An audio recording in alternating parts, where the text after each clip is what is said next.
அனைவருக்கும் வணக்கம். இந்த பதிவில் நாம் கேட்க இருப்பது திரு மேலாண்மை பொன்னுசாமி அவர்களின் ஊர்மன் குடும்ப நாவல். அத்தியாயம் 15. அகல கேரியரில் குறுக்காக ஒரு பலகை போல்ட் போட்டு முறுக்கி அதன் மேல் வெற்று சாக்குகளை முறையாக மடித்து நூல் கயிற்றால் கட்டியிருந்தான் கார்மேகம். பஞ்சு பிசுகுகள் ஒட்டியிருக்கிற சாக்குகள். கேரியரில் சாக்குகள் கட்டியிருப்பதே ஓர் அழகு, லட்சணம், பிசிறில்லாத ஒழுங்கின் கச்சிதம்.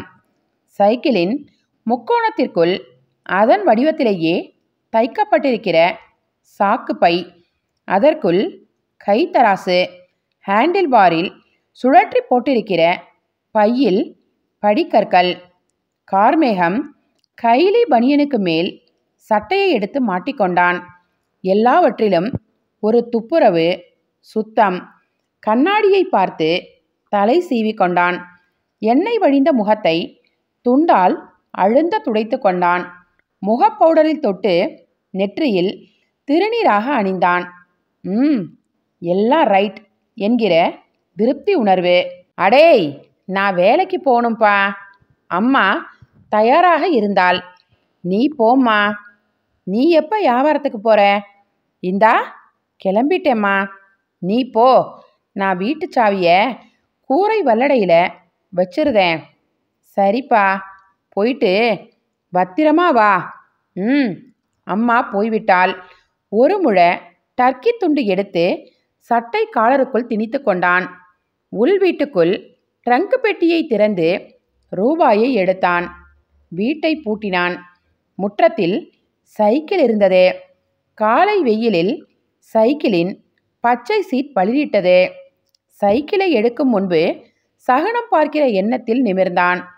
ஓர் இளம்பெண் இடுப்பில் நிறைகுடத்துடன் வந்தாள். அவனுக்குள் மகிழ்ச்சி. அந்த இளம்பெண்ணை சற்று கூர்ந்து பார்த்தான். லேசு மாசாக நனைந்த மாறாப்பு. அவனுக்குள் வாலிப சில்மிஷமான நினைப்பு. விசிலடிக்கிற மனசு, மோகச்சலம்பல். அலையும் மனசை இழுத்து பிடிக்கிற காரியார்த்தம். சைக்கிளை எடுத்து விட்டான். தெருவில் சைக்கிள் விரைந்தது. பிரீவிலின் இரைச்சல் அவனுக்கு பெருமிதமாக இருந்தது. இன்றைக்கு போகிற நேரம் நல்லா இருக்கும். பருத்தி வியாபாரம் நல்லா சாயும். நிறைய கிடைக்கும். லாபமும் தான். அவனுக்குள் விரிகிற சிறகுகளோடு கனவுகள். லாரி லாரியாக லோடு ஏற்றி அனுப்புகிற வியாபாரியாக வளரணும். மஞ்சள் பையில் ரூபாய் கட்டுகளோடு பருத்தி மருகைகளில் உட்கார்ந்து சம்சாரிகளிடம் பட்டுவாடா பண்ணணும். ஊரே பார்த்து பிரமிக்கிற பணக்காரனாகணும். ஒரு பெரிய காரை வீடு கட்டணும். பெரிய பெரிய பணக்காரங்கள்லாம் தாம்பாளத்தில் பொண்ணை வச்சு கெஞ்சணும். ரெக்கை ஒடிந்து விழுகிற கனவு பறவை. பூச்சி மருந்தை குடித்துவிட்டு நுரைக்கக்க செத்து கிடந்த கனியம்மாள். செத்து கிடந்த அலங்கோலம். கடைசி கணங்களின் திமிரல்களில் உயிர் துடிப்பான அலங்கோலம். தெரித்து விடுவதைப் போல இருந்த கண்களில் வாழ்வின் தாகம் உறைந்திருந்த பயங்கரம். ஏன் செத்தாள்? எதற்காக மாய்த்து கொண்டாள்? என்ன காரணம்? என்ன காரணம்? ஊரே மர்மத்தில் திகைத்தது. கனியம்மாவின் அம்மாவுக்கும் தெரியவில்லை. அடி பாதகத்தி, தலையில கல்லை தூக்கி போட்டுட்டியேடி. என்ன கொடுமைக்கு இப்படி செஞ்ச? என்னத்துக்குடி மாய்ச்சிக்கிட்ட என்று அவள் தலையில் அடித்துக்கொண்டு அழுத அழுகை, அதன் ஓங்கார சத்தம் ஓயா சோகம். ஒரு நிமிஷத்தில் சாம்பலாகி போனாள் கனியம்மாள். அவள் வயிற்றில் 3 மாச ஜீவன் இருந்த ரகசியம் எரித்த நெருப்புக்கு மட்டுமே தெரியும். நெருப்புக்கு தெரிந்த ரகசியம் கார்மேகத்திற்கும் தெரியும். கார்மேகம் வியாபாரம் முடிந்து வீடு வர 7 மணிக்கு மேலாகிவிடும். அப்புறம்தான் ஓடைக்கு போவான். இருட்டுக்கு பயப்பட மாட்டான். எந்த கிணற்றுக்குள்ளும் இறங்கி குளிப்பான். பிசாசாக. தாயும் மகளும் கூலிக்காரிகளாக வாழ்ந்தவர்கள். கனியம்மாவும் அம்மாவும் குடிசை தவிர வேறு சொத்து இல்லை. மூக்குத்தி தவிர வேறு பொட்டு தங்கம் கிடையாது. கல்யாணத்துக்கு வழியே இல்லை என்கிற கசப்பான பயங்கர நிஜம்.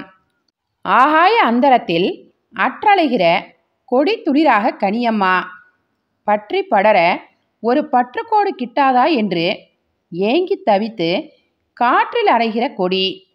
வறுமையிலிருந்து மேடேறி வருகிற கார்மேகம். இவன் தலையெடுத்து வியாபாரம் செய்ய துவங்கி கையில் சில்லறை புழங்குகிற குடும்பமாக கார்மேக குடும்பம். வளர்கிற ஆர்வ பாய்ச்சலில் உழைக்கிற கார்மேகம்.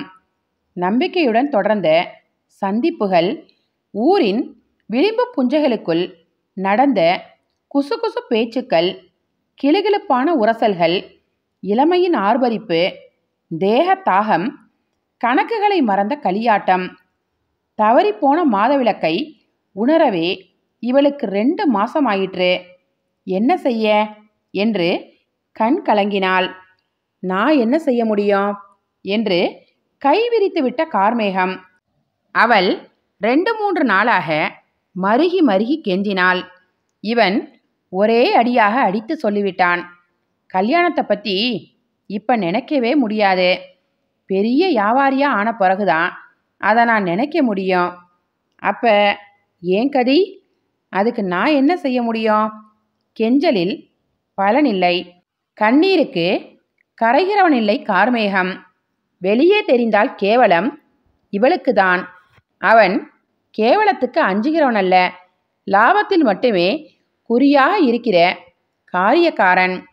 சுய முன்னேற்றத்தில் மட்டுமே கண்ணாக இருக்கிற கல் நெஞ்சுக்காரன். காசுதான் வாழ்க்கை என்ற கணக்கில் இறுகி போனவன். கனியம்மாவுக்கு வேறு வழி தெரியவில்லை, உயிரை மாய்த்து கொள்வதை தவிர. கார்மேகத்தின் மனசுக்குள் கிளியான நினைவுகள். அவள் திரேக ஸ்பரிசம் தொடும்போது குளிர்ச்சியாகவும் விலகும்போது உஷ்ணமாகவும் அவள் திரேகம். கனிந்த உஷ்ணம், குழைந்த கொதிப்பு, நெகிழ்ந்த தகிப்பு, பரவசத்தில் நனைந்து சுடுகிற திரேக குழைவு.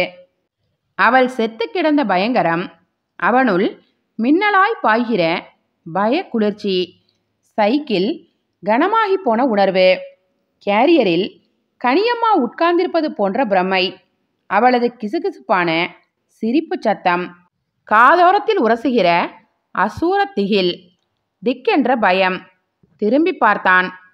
கேரியரில் சாக்கு மடிப்பு மட்டுமே. இந்தா பாருங்க, இது உங்களுக்கே நல்லதில்ல. நான் மானஸ்தி. மானத்தை உதுத்துட்டு உசுர் வச்சிருக்க மாட்டேன், பார்த்துக்கங்க. கண்ணீரில் உடைந்து கரைந்த கனியம்மாவின் குரல். இவனுக்குள் முள்முள்ளாக குத்துகிற வலி, பாவச்சுமையின் அழுத்தம். எல்லாவற்றையும் கூட்டி சேர்த்து பெருமூச்சாக விட்டான். சீட்டை விட்டு எழுந்து நின்று மிதித்தான். சாட்டை வீசிய காளை மாடாக புது வேகமெடுத்த சைக்கிள். அதன் இரைச்சல், தராசு தட்டுகளும் சங்கிலிகளும் உரசிக்கொள்கிற சத்தம். தெப்பக்குளம் போய் இறங்கினான். தெரு தெருவாக சுற்றி கத்தினான். பருத்தி இருக்கா பருத்தி? தெப்பக்குளம் ஒரு நாள் விட்டு ஒரு நாள் வருவான். எல்லோரும் நல்ல பழக்கம். சில்லறை வியாபாரியாக இருந்தாலும் துட்டு விஷயத்தில் நாணயமானவன் என்ற பெயர் இவனுக்கு. டீக்கடையில் நிறுத்தினான். ஒரு முழ துண்டால் வேர்வையை துடைத்து கொண்டான். தினத்தந்தி பேப்பர் கிடந்தது. ஒரு டீ போடுங்க என்று சொல்லிவிட்டு நின்ற நிலையில் பேப்பரை விரித்தான். பருத்தி மார்க்கெட்டை முதலில் பார்த்தான். பெஞ்சில் ஒரு நாயக்கர், வயதானவர், 60 வயசு இருக்கும், கதர் வேட்டியும் கதர் துண்டுமாக இருந்தார். என்னப்பா கார்மேகம், பருத்தி விழுதா? ஒன்றும் சாய மாட்டேங்குதே ஐயா. இன்னைக்கு வெறுஞ்சுத்தா சுத்திக்கிட்டு இருக்கேன். சில்லறை பருத்தி தான் வாங்குதியா? ஆமா ஐயா, அம்பாரமாக பருத்தி இருக்கு, வாங்குறியா? அம்புட்டுக்கு கையில் ஐவேசு இல்லையே, வித்துட்டு வந்து கொடு. அப்படி நம்பி செஞ்சா நான் வாங்குறேன். சில்லறை வியாபாரியா எத்தனை நாளைக்கு அலைவ? நீயும் பெரிய ஆள் ஆகணும்ல. ஆசை இருந்தால் மட்டும் போதுமாய்யா? உங்களை மாதிரி பெரிய ஆளுக சப்போர்ட் வேணுமில்ல. நம்ம பருத்தியை வேணும்னா பாரு, நான் நம்புதேன். அப்போ சரியா? விலை திகைந்து விட்டது. இவனுக்குள் பரவசம். ரெக்கை முளைத்த மாதிரி ஆகாயத்தில் பறந்தான். ராஜபாளையம் பஞ்சுமில் போனான். தாட்டுக்கட்டு கொண்டு வந்தான். ஊர் தராசில் எடை. அன்றைக்கே மாட்டு வண்டியில் பாரமேற்றி சரக்கு ராஜபாளையம் போயிற்று. விற்று முதலாக்கி நாயக்கரிடம் மொத்தமாக பணத்தை காட்டினான். அவன் கையில் 7000 மிச்சம். லம்பாக கிடைத்த லாபம். அவன் தலைக்கால் புரியாமல் தத்தளித்தான். நாட்டாமை நல்லையா ஞாபகம் வந்தது. அடேய், ஒரு உப்பு மூடை எடுக்கணும். ஏதாச்சும் கையில் ரூபாய் இருந்தா கைமாத்தா கொடேன். ஐயையோ, என்கிட்ட ஏது பணம்? நானே திண்டாடிட்டு இருக்கேன். இப்படிப்பட்ட பெரியாட்களின் தயவு தேவை. நல்லது, எப்போதாவது பயன்படும். அவருக்கு 2 மூடை யூரியா உப்பு எடுத்துக்கொண்டு போய் சைக்கிளில் சேர்த்தான். நல்லையா நாடார் திகைத்து தடுமாறி போனார். என்னடா இது? 4 நாளைக்கு முன்னாடி ரூபா கேட்டீங்களே? ஆமாம், எள்ளுன்னு கேட்டேன். என்னையா வந்து நிற்கிறியே? வீட்டு வாசல்ல உப்பு மூட்டைகளை கொண்டாந்து போட்டுட்டியே. கேட்டீக? இல்லைன்னுட்டேன். மனசு சங்கடமாக இருந்துச்சு. ஒரு நல்ல வியாபாரம் கிடைச்சது. சரி, கொண்டாந்து போட்டுருவோம்னு வாங்கிட்டே வந்துட்டேன். ரொம்ப நல்லதா போச்சு. உனக்கு 10 நாளில் பணம் தரேன். பதறாம தாங்க, அவசரமில்லை. நல்லையா அந்த உப்பில் கரைந்து போய்விட்டார். கார்மேகத்தை பற்றியே நினைத்தார். தகப்பனில்லாத பயல், படிக்க வழியில்லாம பாதியில் நின்னவன், கூலி வேலை பார்த்து விறகு வெட்டி பிழைத்தவன், கஞ்சிக்கு வழியற்று கஷ்டப்பட்டவன். நல்ல பயல்தான், திறமையானவன்தான். உருண்டு புரண்டு கரையேறிவிட்டான். கையை ஊன்றி காலை ஊன்றி கரணம் பாய்ந்து விட்டான். கெட்டிக்கார பயல்தான். இனிமேல் டா போட்டு பேசக்கூடாது. அது மரியாதை இல்லை. கார்மேகம் பற்றி அவருள் ஓடிக்கொண்டிருந்த எண்ணங்கள். கார்மேகம் இந்த உப்பு மூடையே தூண்டில் புழுவாகத்தான் போட்டான். மீன் சிக்கிவிட்டது. அவனது குறிக்கோளே வேறு. ரொம்ப அடாவடித்தனம், தாறுமாறான குறுக்கு வழி. வரப்போகிற பஞ்சாயத்து தேர்தலில் பிரசிடெண்ட்டுக்கு நிற்கணும். பணம் செலவழிக்க தயாராக இருக்கணும். சாதி ஆதரவு வேணும். அதற்கு நாட்டாமை பக்க பலமாய் இருக்கணும். தலைவர் தேர்தலில் ஜெயித்துவிட்டால் ஏணியில் கால் வைத்துவிட்ட மாதிரி மடமடவென்று ஏறிவிடலாம். உச்சிக்கு போய்விடலாம். ஊரே முயன்றாலும் எட்டி பிடிக்க முடியாத உச்சிக்கு போய்விடலாம். ஆனால் இதில் ஒரே ஒரு சிக்கல். இந்த ஊரில் தலைவர் தேர்தலில் போன தடவை நாடார் ஒருவர் நின்றார். தேவர்கள் நாயக்கர்கள் ஒத்துழைத்தனர். ஓர் ஒப்பந்த அடிப்படையில். அதாவது அடுத்த தலைவர் தேர்தலில் நாடார்கள் தேவர் ஒருவருக்கு ஆதரவு தர வேண்டும் என்ற ஒப்பந்தம். அந்த ஒப்பந்தத்தை மீறினால்தான் கார்மேகம் போட்டியிட முடியும். மீறுவதற்கு இருக்கிற ஒரே ஒரு பலவீனமான நியாயம் கடந்த தேர்தல் முடிந்து 16 வருடங்கள் ஆகிவிட்டது என்பதுதான். 5 ஆண்டுகளில் தேர்தல் வந்திருந்தால் அந்த ஒப்பந்தம் செல்லும். 16 வருடங்கள் ஆகிவிட்டதால் அந்த ஒப்பந்தம் ரொம்ப பழசாகிவிட்டது என்று முரட்டு நியாயம் பேசலாம். அப்படி முரட்டு நியாயம் பேச நல்லையா நாடார் வேண்டும். அப்போதுதான் இவன் திட்டங்கள் நடைமுறையாக முடியும். இப்படி செய்தால் தேவர்கள் ஆத்திரப்படுவார்களே. படட்டும், ஊர் 2 படுமே. படட்டும், சாதி வெறியும் சண்டையுமாய் ஊர் அமளி துமளியாகுமே. ஆகட்டுமே. எது எக்கேடு கெட்டால் என்ன? இவன் நிலை உயர வேண்டும். அது ரொம்ப முக்கியம். டா போடாமல் நாகரிகமாக மதித்து பேசுகிற நல்லையா நாடாரின் உள்மனசை புரிந்து கொண்டான். அவரை கைக்குள் போடுகிற முயற்சியில் இறங்கினான்.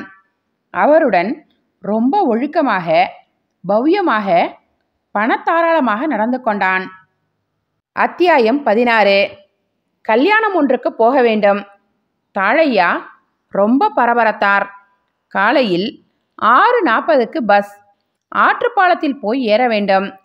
1 கிலோமீட்டருக்கும் மேலிருக்கும்.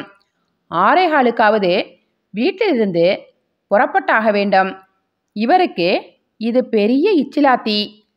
சடங்கு, கிரகப்பிரவேசம், காதுகுத்து, கல்யாணம் என்று மாசத்துக்கு 10க்கும் மேல் பத்திரிகைகள் வந்துவிடும்.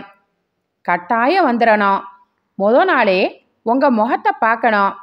வராம இருந்துடாதீங்க என்று மருகி மருகி வற்புறுத்தல்கள் வேறு. உறவுக்காரர்கள் மட்டுமில்லை, எல்லா சாதியை சேர்ந்தவர்களும் தான். இவருக்கோ தரகு தொழில். எல்லோருடைய பழக்க வழக்கமும் தேவை.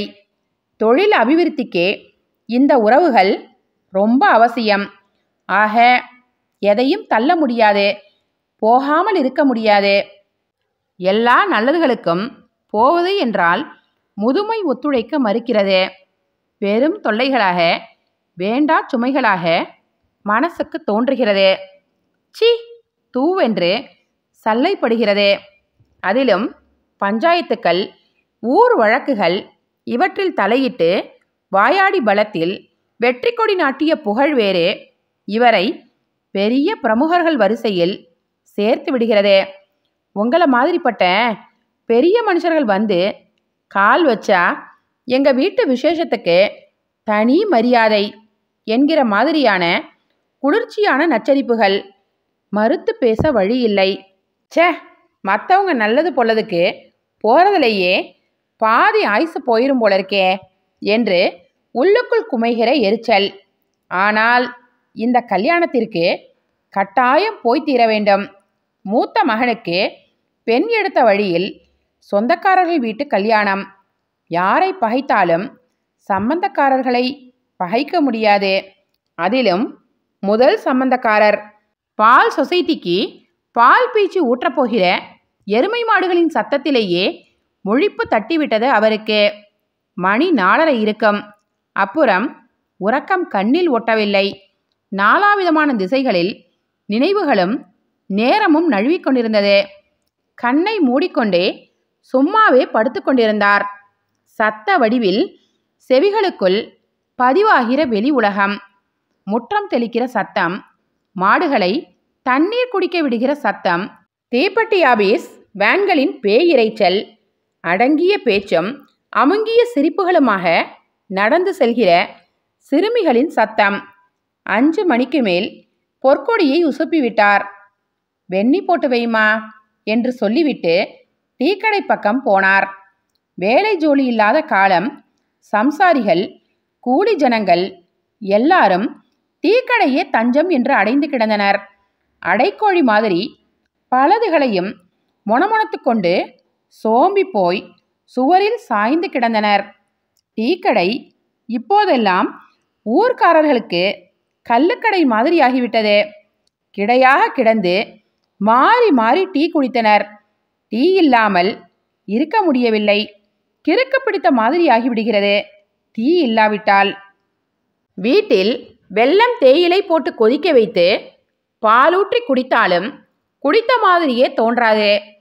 கடை டீக்கு மனசும் நாக்கும் அப்படி பழகி போய்விட்டது. டீ பீடி, டீ பீடி, மாறி மாறி இதுதான். வயிறே மந்தித்து போய்விடும். நிறைய பேருக்கு இப்போது காலை கஞ்சியே தொண்டையில் இறங்குவதில்லை. தாழையா கடைக்குள் நுழைந்தவுடன் பேசிக்கொண்டிருந்த பேச்சு மூச்சிழந்து அருந்தது. எல்லோரும் இவரை மைய புள்ளியாக்கி திரும்பினர். என்ன சின்னையா, பருத்தி மார்க்கெட் எப்படி இருக்கு? கம்புக்கு வியாபாரி வருவாகலாமாமா? மக்காச்சோளம் விலை விழுந்து கிடக்குதே, எதுவும் உசும்புமா? பெல்லாரி வெங்காயத்தை சீந்துவார் இல்லையா மச்சான்? எல்லோருக்கும் பதில் சொல்லி அடைத்தார். டீ வரவும் வாங்கி குடித்துவிட்டு புறப்பட்டார். ஓடைக்கு போய்விட்டு வந்தார். நடையில் ஒரு பரபரப்பு, குறிநோக்கி பாய்கிற வேகம். வெந்நீர் ரெடியாகி இருந்தது. பொற்கொடி முற்றம் தெளித்து கூட்டி பெருக்கி கொண்டிருந்தாள். குளித்து துவட்டி கொண்டார். உள்ளங்கையை கத்தி வசமாக வைத்து ஈரத்தலையை சட் சட்டென்று உதறிக்கொண்டார். பலகை மேலிருந்து ட்ரங்க் பெட்டியை இறக்கி திறந்தார். சலவை மனம் கம் என்று மணந்தது. தேய்த்த மடிப்பும் பளிர் வெளுப்பும் மனசுக்கு சுகமாக இருந்தது. பாலியஸ்டர் வேட்டி, சந்தன கலரில் முழுக்கை சட்டை. இது போன வருஷம் சுரண்டை வியாபாரி பாசத்துடன் வாங்கி தந்த வேட்டி சட்டை சன்மானம். கேரளாவுக்கு 3 லாரி லோடு மிளகாய் வற்றல் அனுப்பியாக வேண்டும். வந்து கிடைத்த ஆர்டர். ஆர்டர் மேல் சரக்கு அனுப்பி நம்பிக்கையை காப்பாற்ற வேண்டும். அதையும் உரிய நாட்களுக்குள் அனுப்பியாகணும். சுரண்டை வியாபாரி தத்தளித்தார். மஞ்சள் பை நிறைய பணக்கட்டுகளோடு வந்தார். 4-5 ஊர்களில் நாயாய் அலைந்தார். முட்டி மோதி பார்த்தார். முட்டிய முட்டலில் மண்டை காய்ந்ததுதான் மிச்சம். காரியமாகிற மாதிரி தெரியவில்லை.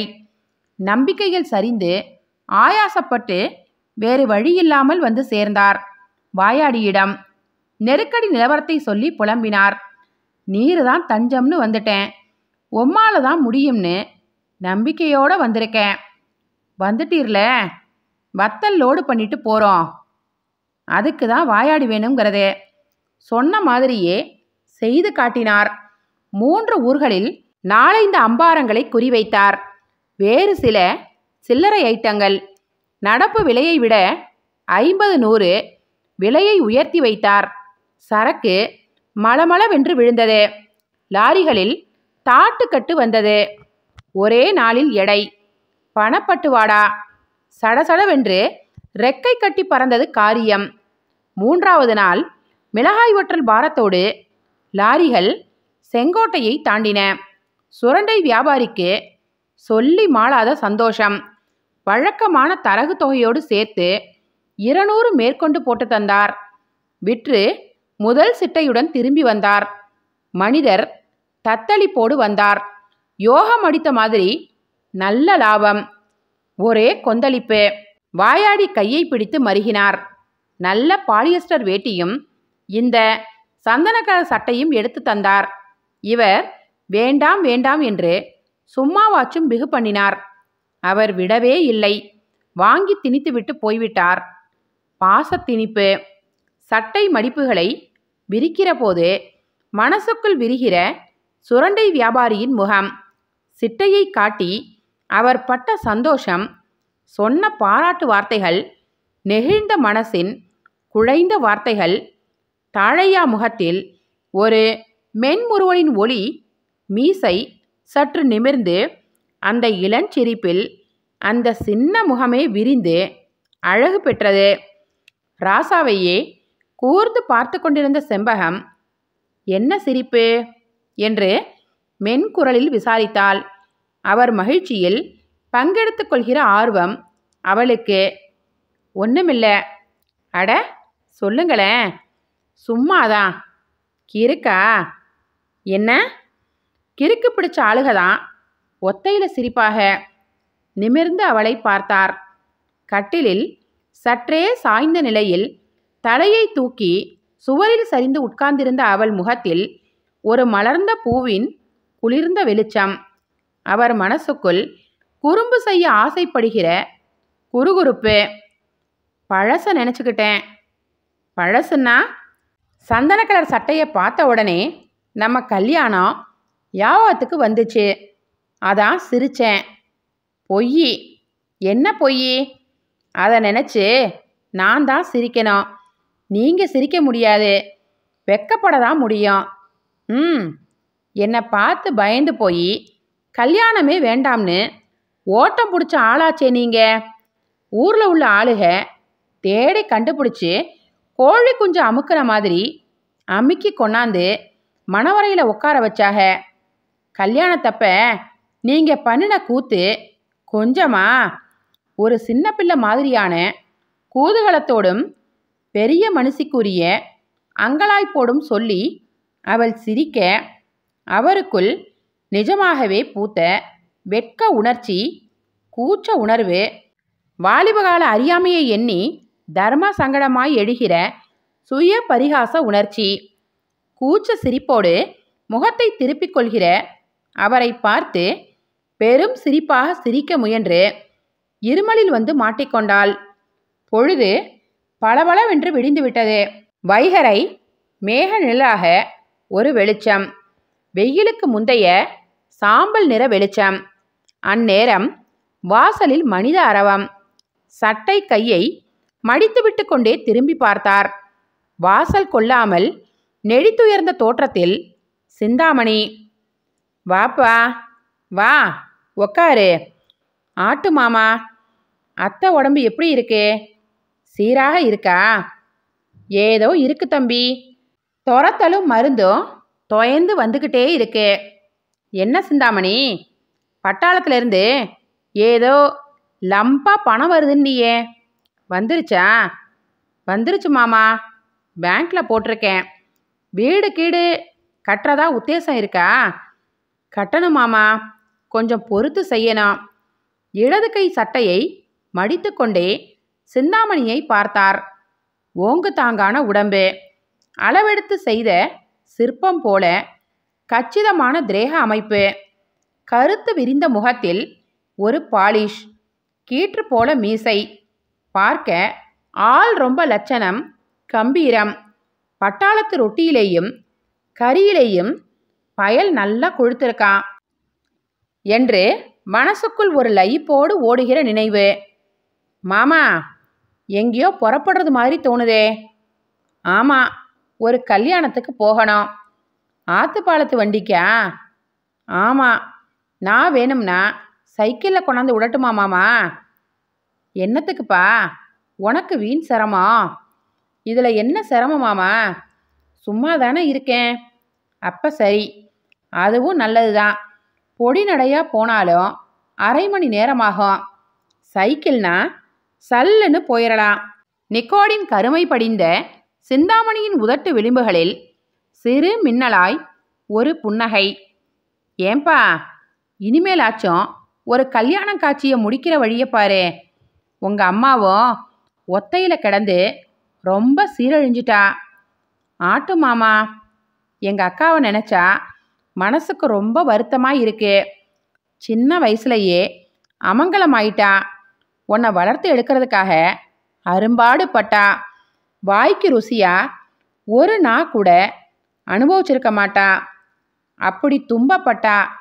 நீ வேற 2 வருஷம் காணாமல் போய் அவளை துடிக்க வச்சிட்ட. அவள் ஆயுசு பூராவும் துன்பந்தான், துயரந்தான், வெறும் பொழைப்பு. சூன்யத்திலேயே எரிஞ்சு சாம்பலாயிட்டா. சிந்தாமணி வெறுமனே தலை கவிழ்ந்தான். மாமாவின் சொற்களில் கசிகிற அம்மாவின் சோகத்தில் உள்ளூர உடைந்து நொறுங்கினான். மனம் முழுக்க ஒரு படபடப்பு, பரிதவிப்பு, ஒரு மனத்திணறல். கண்ணோரங்களில் நீரின் முள் உறுத்தல். ஓவென்று கதறியட வேண்டும் போலிருந்தது. அம்மாவின் மொத்த வாழ்க்கையே சூன்யமும் துன்பமுமாய் கழிந்து கரைந்து போயிருக்கிற அவலத்தை சட்டென்று உணர்ந்து தவித்தான். கற்றையாக நெஞ்சுக்குள் வந்து தாக்குகிற அவலம்.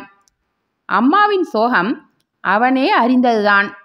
அடுத்தவர் மூலமாக அதுவே உணர்த்தப்படுகிற போது அந்த கணத்தில் அம்மாவின் மீது அவன் கொண்டிருந்த பாச உணர்வு பல மடங்குகளாக அதிகரித்து ஒரு பிரவாகமாக சீறி சினந்து அவனையும் உள்ளிழுத்து சுழற்றி விழுங்குவதைப் போல அவனது கண்ணோரங்களில் மனத்துளிகள்.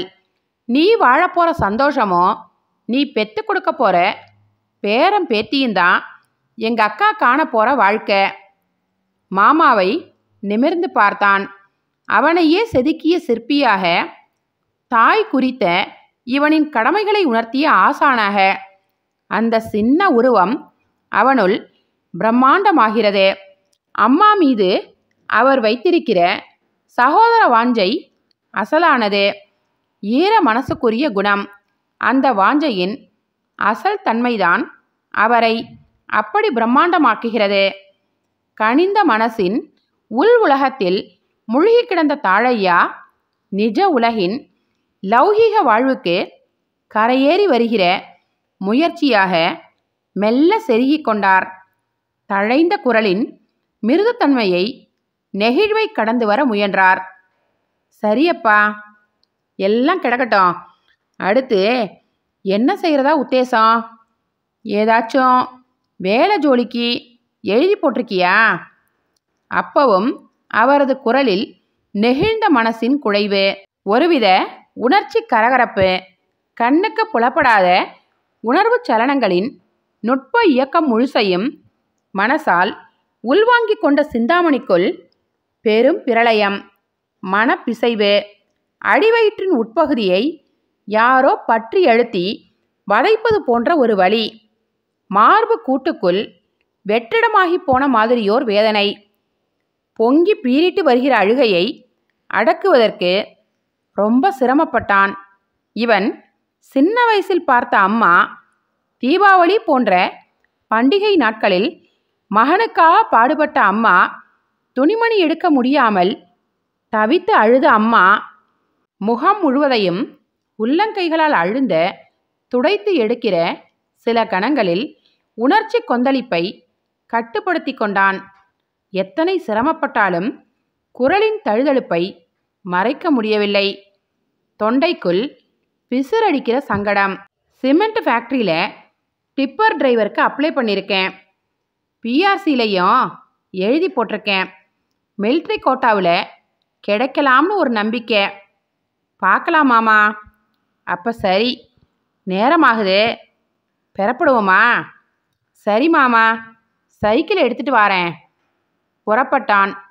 பொற்கொடியிடமும் செம்பகத்திடமும் சொல்லிக்கொண்டே வெளியேறிய தாழையா வழக்கம் போல குலதெய்வம் தாழையடி ஐயனாரை மானசீகமாக நினைத்து கொண்டார். போன அரை மணி நேரத்திற்கெல்லாம் வீட்டு வாசலில் சைக்கிள் வந்து நிற்கிற சத்தம், உயிருக்குள் கலந்து பரிச்சயமான காலடி சத்தம். செம்பகம் மெல்ல தடுமாறி எழுந்து தலையை தூக்கி பார்த்தாள். ராசா. உள்ளுக்குள் நறுக்கிட்டது. என்னவோ ஏதோவென்று மெல்லிய பதற்றம், உள் பதைப்பு. அதை வெளிக்காட்டி கொள்ளாமல் செயற்கையான கேலியாக கேட்டாள். என்ன இது? போன மச்சான் திரும்பி வந்தாரு, பூமணத்தோடங்கிற மாதிரி வந்து நிக்கீகளே. கல்யாணத்துக்கு போகலையா? கல்யாணமே இல்லையா? இதென்ன புது குண்டை தூக்கி போடுதீக? ஆமாம், ஆத்துப்பாலை வண்டி வந்துச்சு. கல்யாணத்துக்கு போயிருந்தவங்க எல்லாம் அந்த பஸ்ஸிலேயே திரும்பிட்டாக. கல்யாணமே நின்று போச்சான். அதான் கேட்கேன், எதுக்கு நின்று போச்சான்? மாப்பிள்ளை பயல் எங்கேயோ ஓடி போயிட்டானா. அதிர்ச்சியான இந்த செய்தி சம்பந்தமில்லாமல் செம்பகம் குப்பென்று சிரித்தாள். ஒட்டி கிடந்த கண்ணசதையில் கூட ஒரு மின்னலான ஒளிவெட்டு, உலர்ந்த உதட்டில் ஈரமலர்ச்சி, குழிக்குள் கிடந்த கண்களுக்குள் எட்டி பார்க்கும் குறும்பான ஏளனச் சிரிப்பு. அதன் உள்ளார்த்தம் தாழையாவுக்கு புரியாமல் இல்லை. இருந்தாலும் சும்மாவாச்சும் கேட்டார். என்ன சிரிப்பு? அள்ளிக்கிட்டு வருதே, எதுக்கு சிரிக்க? மாப்பிள்ளை பையன் உங்க கூட சேர்ந்தவன் போல இருக்கு. குடைய பார்த்து விரல்ற காளை மாடு மாதிரி கல்யாணத்தை கண்டு பதறி போய் ஓடி இருக்கான். கோபம் பொத்துக்கொண்டு வரவில்லை அவருக்கு. கூச்சமான குறுஞ்சிரிப்பு தான் வந்தது. போ கழுத, நீ இதையே சொல்லிக்கிட்டு என்று சினுங்கல் சிரிப்பாக சிரித்துவிட்டு அசடு வழிகிற முகத்தை மறைக்க உள்ளே போனார். அவருக்குள் அவர். வாலிபமான தாழையா. கல்யாண நாள் நெருங்க நெருங்க பதறி பதைத்த இளவட்ட தாழையா. பிறரிடம் பகிர்ந்து கொள்ள முடியாத அந்தரங்க பதற்றம். உள் மனசை முள் முள்ளாக குத்தி ரணப்படுத்திய ஊமை பயம். பயத்தின் நடுக்கத்திலேயே உறக்கங்களையும் நிம்மதியையும் தொலைத்துவிட்டு குற்ற உணர்வு கொன்று வதைக்க அரை பைத்தியமாக உழன்ற நாட்கள் அந்த முள் நாட்கள். முட்புதர் இருட்டுகளாக வந்து மோதி முழுகடிக்கிற அந்த நாட்கள். இந்த நாவலுடைய தொடர்ச்சியை அடுத்த பதிவில் கேட்கலாம். நன்றி, வணக்கம்.